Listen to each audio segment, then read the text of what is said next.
Good morning student. I hope आप लोग अच्छे होंगे।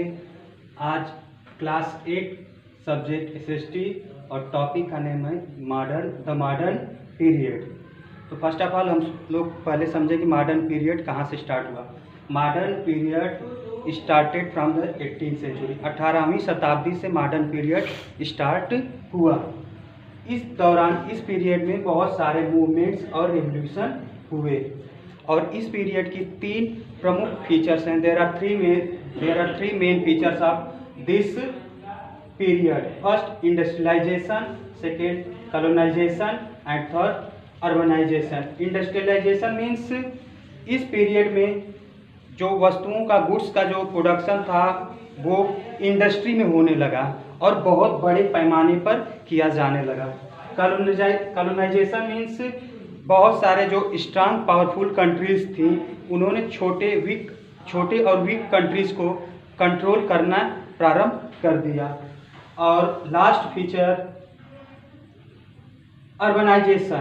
Urbanisation means people started to shift from rural to city area. Means लोग अब गांव से या रूरल एरिया से शहरों की तरफ मूव करना प्रारंभ कर दिया और वहां पर सेट होना प्रारंभ कर दिया।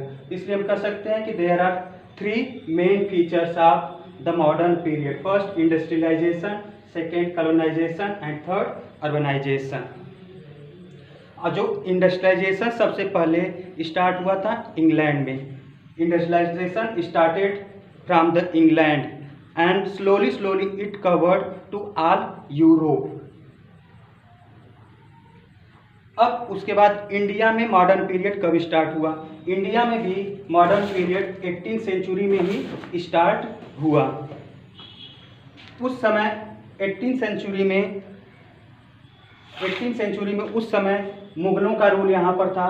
सबसे पहले मुगल यहाँ पर रूल कर रहे थे। उसके बाद क्या हुआ, इन 1707 में औरंगजेब की डेथ हो गई। Aurangzeb died in 1707। उसके बाद क्या हुआ, मुगल्स काफ़ी वीक हो गए और उसके बाद बहुत सारे रूलर आए मुगल डायनेस्टी में, but no one was able to control its power. मतलब उसमें से कोई ऐसा नहीं था जो क्या करे कि पावर को या अपने एम्पायर को कंट्रोल कर सके, नियंत्रित कर सके। इसके पश्चात बहुत सारे चेंजेस आए। छोटे छोटे स्मॉल जो पावरफुल जो स्टेट थे, प्रोविंसेस थे, उन्होंने क्या किया, अपनी स्वतंत्रता डिक्लेयर करने प्रारंभ कर दी। सबसे पहले अवध, बंगाल एंड हैदराबाद, ये तीनों स्टेट्स ने क्या किया, अपनी फ्रीडम को, इंडिपेंडेंस को डिक्लेयर कर दी। इन्हीं राज्यों को हम सक्सेशन स्टेट्स कहते हैं। Awadh, Bengal, Hyderabad, this 3 states are known as a succession states. उसके बाद under the leadership of Maharaja Ranjit Singh 6 ने क्या किया, एक एम्पायर स्टैब्लिश किया। और शिवाजी के नेतृत्व में under the leadership of Shivaji Maratha established an empire and Maratha उस समय के बहुत पावरफुल एम्पायर था। उसके बाद 1739 नादिर शाह का अटैक और मुगल कमजोर हुए और जो बाकी की जो रही सही कसर को 1761 में अहमद शाह अब्दाली के अटैक से पूरा हो गया। इस युद्ध के बाद मराठों के साथ ये युद्ध लड़ा गया था और इस युद्ध में मराठों की बहुत बुरी तरह पराजित हुई, जिससे उनकी भी सुपरमेसी को काफ़ी धक्का पहुंचा।